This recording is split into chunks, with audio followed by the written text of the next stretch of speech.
మహేష్ని చూసింది ఫిబ్రవరిలో అనమాట.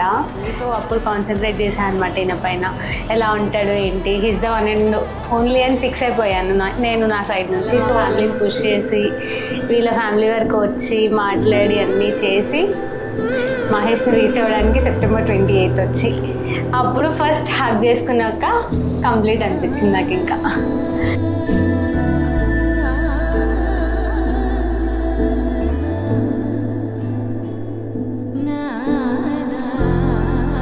which I like, to be honest.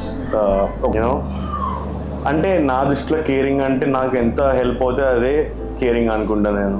From morning లేచినప్పటి నుంచి రాత్రి పడుకుని ప్రతి దాని గురించి she'll have an I on me, on the things that I do, everything. So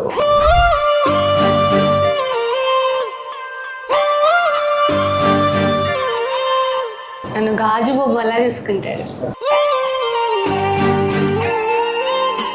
25 years నుంచి ఏదైతే సఫర్ అయినా ఏముంది, one type of phase of life ఉంది కదా.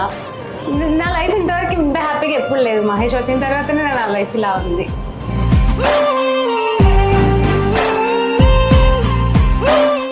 వాళ్ళు మమ్మీ వాళ్ళు అందరూ మాట్లాడుకొని కట్న కానుకలు అన్ని డిస్కస్ చేసుకొని అబ్బాయి మా అబ్బాయి, అమ్మాయి మా అమ్మాయి అనుకున్న డేట్ వచ్చేసి June 23, 2025 అనమాట.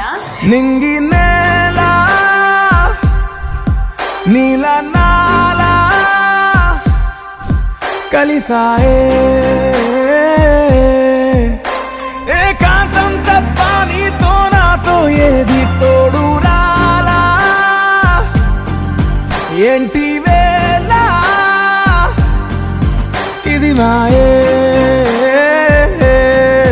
ప్రాణం చాతుల్లో ఉండే ఈ ప్రణయం పైకొచ్చి పెదవంచుల్లో మోగించిందే పీపీ సన్నాయి. అమ్మాయి అమ్మాయి